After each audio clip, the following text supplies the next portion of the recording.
I am Kamala Harris. My pronouns are she and her. I am a woman sitting at the table wearing a blue suit.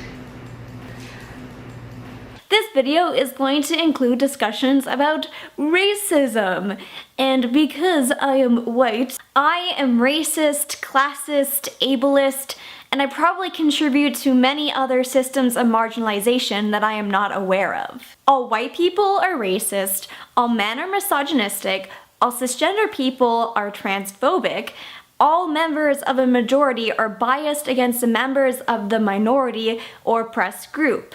In fact, most people are racist, misogynistic, transphobic, ableist, etc. Words like racist, misogynistic, and transphobic are not insults, nor are they stereotypes or generalizations. Rather, they are facts about the way we are socialized in a Western society, and in most other societies. Even if you are raised by open-minded people, you will still be psychologically affected by living in a society built on imperialism, which, by the way, created cisnormativity and heteronormativity. By being afraid to call ourselves racist, we are failing to acknowledge how our biases contribute to systematic racism. The whole point of acknowledging that we're racist, transphobic, misogynistic, etc. is so that we can better recognize our biases and work to overcome them. So those are my thoughts. I don't normally speak on issues that I feel like Black people can much more eloquently and originally speak on. Controversial opinion, but if you have a token white and you're hanging out with your friend group of color, you need to ask permission from everybody in the group to bring your white friend. Like, don't just bring them. Ask for explicit permission from everyone, because just because you're comfortable with them doesn't mean that everybody's comfortable with them. I might not be in the mood to deal with white shenanigans that day. That's all I'm saying. And another thing, it feeds into their ego. Like, don't let them think they're a good white person. Don't give them that card to use against other people. Please don't do that. Meet racist. I'll gladly tell you. Looks like we've got an oppressor on our hands. So, during slavery times, slaves did not get to eat the same things as their masters. They got the scraps that no one wanted. Chitterlings. Now that Black people have overcome slavery, they developed a rich barbecue culture to make up for all the meat eating that they lost out on. So when you go to the store and you buy a piece of meat as a white person, you are actively taking away a piece of meat that could be being enjoyed by a survivor of ancestral slavery. Eating meat is not only racist, but it's also anti-Semitic. During the Holocaust, Jews did not get to eat meat in labor camps. They ate potato soup, which would spill on their bodies, burning them and giving them infections. Now, Jew survivors eat a lot of meat. Brisket. Just let them. Hi everyone! I don't think I've done like a general introduction yet as to who I am, so I thought I would do that now. Hi, my name is Bunny and I use bun pronouns. So who am I? I am a gender fluid, trans, femme, pan-romantic, great ace, white passing Japanese person. So I have this thing, call it a little quirk if you will. I have hair in my armpits. I have it there for a few reasons. 1, lazy. 2, fuck the patriarchy. And 3, your response to them tells me everything I need to know about you. Do you use neopronouns? Neopronouns are alternative to gendered pronouns like he, she, and more common gender-neutral pronouns they, them. They include words like thon, which comes from the one, ze, fey, and many others. What did come out of mid-2000s Tumblr era though were the type of neopronouns called noun self pronouns, where people would elect a word or noun they felt resonated with them and their gender and use that as their pronouns. Kitty, kitty self, rose, rose self, frog, frog self, bun, bun self are all examples. Remember that languages change and adapt with use, and so much language has been pioneered by the LGBTQ+ community. Neopronouns are just another addition to the Rainbow Dictionary. Since you want an explanation that you're not going to listen to anyway, I'm going to explain this to you very clearly. People who use ghost self pronouns do not actually think that they're a ghost, since somebody told you that apparently. They just feel that ghost self is a perfect way to describe how they feel about their gender pronoun-wise. And it literally works the same way as if you would use somebody's name instead of a pronoun. It works the same way as talking about somebody in the third person. Literally, if I were to say Salem's favorite game is a PlayStation 2 game, and it makes Salem very happy that it still works, but then you replace it with a neo-pronoun, so it would be Ghost's favorite game is a PlayStation 2 game, and it makes Ghost very happy because it still works. Like it's the same thing in a different font. Why is this so difficult for you to grasp? It's such a simple concept, and 3rd graders can understand it. Hello, my beautiful friends. It's the lesbian Snow White here, aka the pronoun gal. And today I'm going to show you how to use rats, pronouns, and sentences. So let's go. Rats? Like ratatouille? No, these are just neo-pronouns. And I understand how that can be confusing because, you know, you've never heard of them. Rat is such a great person. Rat's smile is so contagious. In fact, I saw Rat make a whole audience smile. I think Rat should be very proud of Rat's self. Here's how to use air pronouns. These are neopronouns, aka new pronouns, one of the many awesome options out there for people who don't relate to the traditional societal pronouns of he, him, she, her, or they, them. Lots of people use air pronouns, so let's practice using them in a sentence. A is so fun to hang out with. I only met Air recently, but Air energy is radiant, and I know A is going to be a great friend. So a couple of people might have been surprised by my transgender pin that I put on this morning. I figured it's about time that I came out and talked about my gender identity.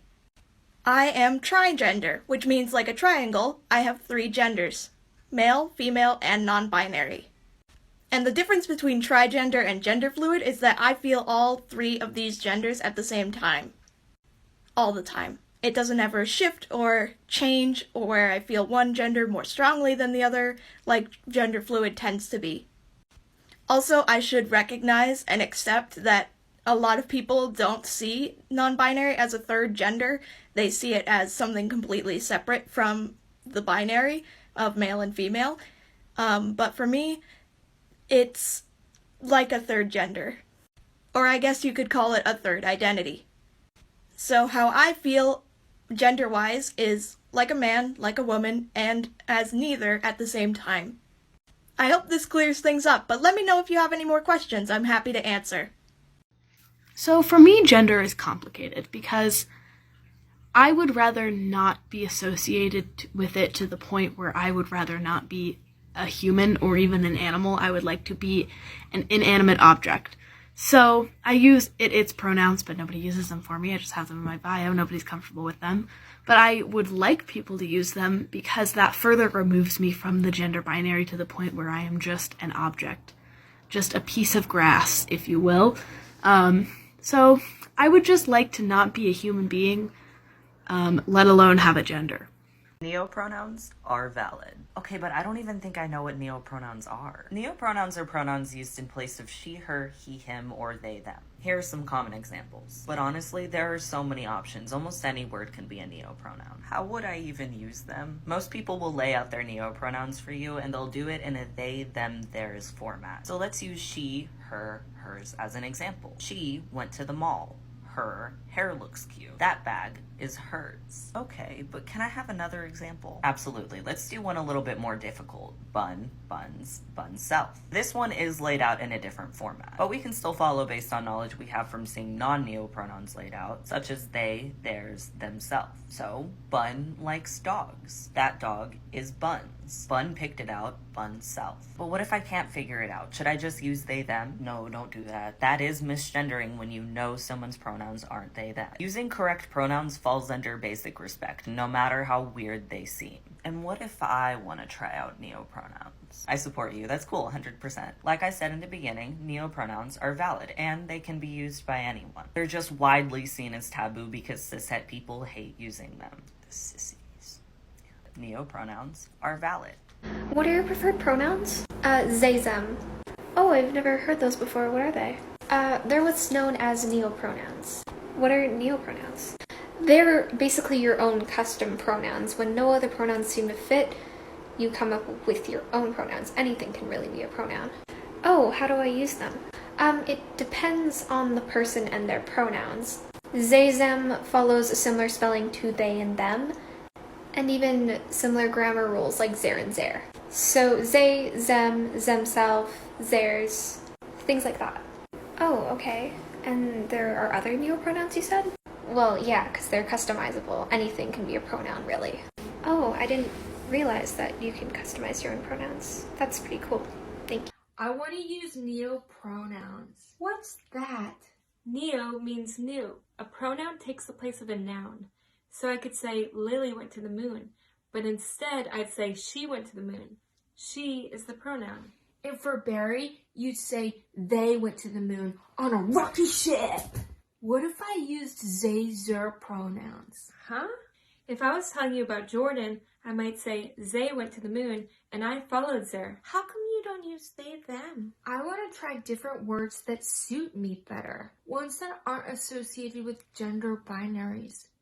Maybe AM. A is happy. I love M. I want to smush air face on mine. Did you make up those words? Language itself is made up and can evolve as people and culture do. Did you know William Shakespeare invented hundreds of words we use today? Wowie zowie! I'm about to show you my weird niche gender envy Pinterest board. And I'm about to confuse the fuck out of anyone who has never experienced gender dysphoria. In fact, I don't know if anyone is going to be able to understand this. But I do, and that's all that matters. Starting off strong with my personal favorite. This. I want to be everything that this is. Yes. Absolutely. Fantastic. This is the energy I would like to emit all the time. The vibes are immaculate. I don't know what else to say. 100%. 100%. If I'm reincarnated and I don't look like this, I am returning to sender. This is not getting any easier to understand, but this is the gender I would like to be. This. I don't even feel like I have to explain myself on this one. Him. He. I just want people to look at me and see this. Is that so much to ask? Day one of being a girl, and I have already cried 3 times. I wrote a scathing email that I did not send. I ordered dresses online that I couldn't afford. And then when someone asked me how I was, I said, I'm fine, when I wasn't fine. How'd I do, ladies? Good? Girl power. I was walking around and everyone was staring. And I was like, oh, okay, what's going on? And they were all staring directly at my crotch. And I went, oh, I forgot that my crotch doesn't look like other women's crotches sometimes because mine doesn't look like a little Barbie pocket. Women having bulges sometimes because we're coming up on bikini season, baby. And you might see a bulge or two. So normalize the bulge. We are normalizing the bulge. Women can have bulges and that's okay. Since someone asked about this and I feel like making a response about it finally. Okay, so when to use specific pronouns with me? I like pronouns just being used interchangeably for me. I mean, my default is they, them. But like, sometimes I have more femme days, sometimes I have more masc days, sometimes I have more NB days, sometimes I just, my mostly agender self, like, who knows. But the default is they, them, but sometimes I do like she and he used, which is why I'm getting like pens to put on my, jackets and whatnot. Like previously, I had this pen, which now is outdated, but basically you can't go wrong. They're like, unless you use something like it, neopronouns, but just don't use those. He, she, they. My default is they, so if you use they, you'll never go wrong. But yeah. Hello, I'm Blue of Trans Education, and I'm here to talk about emoji pronouns. Emoji pronouns is when somebody uses one or more emojis as a pronoun. These are meant for strictly online use, as you can probably imagine. With the increasingly online world, this makes perfect sense.